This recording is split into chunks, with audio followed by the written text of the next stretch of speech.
waste. But right now, all we know is the endless, monotonous blur of bright sun, heat, and rolling dunes. As racers, we represent 62 countries. For the last 2 miles, I've raced alongside a man from Barcelona, Spain, and a chatty pack from Sweden.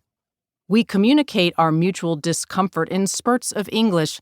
"This is bullshit," seems to be universally understood, but mostly through the common unspoken language of heavy breathing and persistent forward motion in this molasses of sand that fills our shoes and tugs at our hamstrings and Achilles tendons.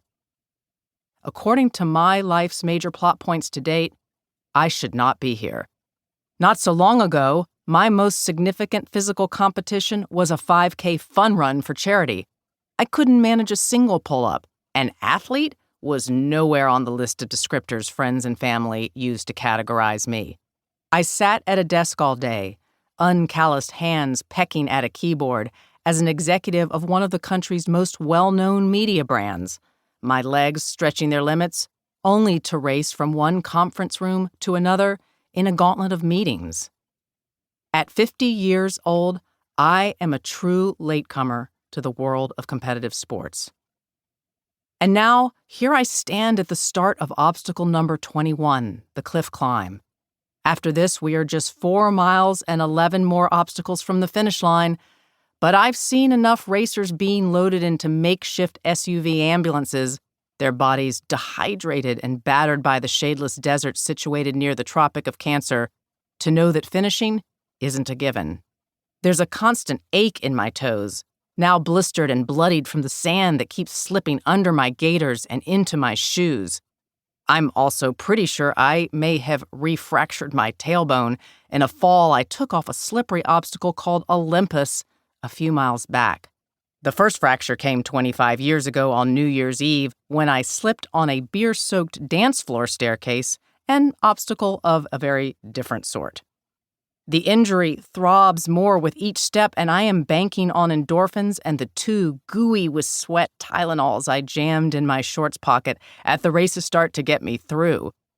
In Spartan races, there are no special allowances or handicapping for age. If you are 45 or 55 or 65, you still carry the same weight, clock the same mileage as a 25-year-old of your same gender, and you are scored the same way, by how fast you finish.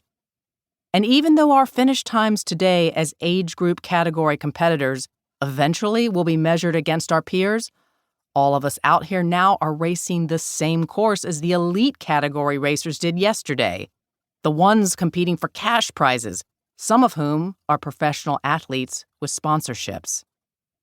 There are 2 options now: climb this cliff or find one of the SUVs and quit.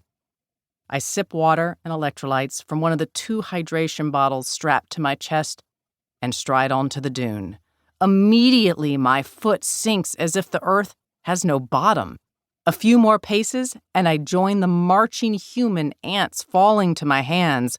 The ground feels warm even through my gloves.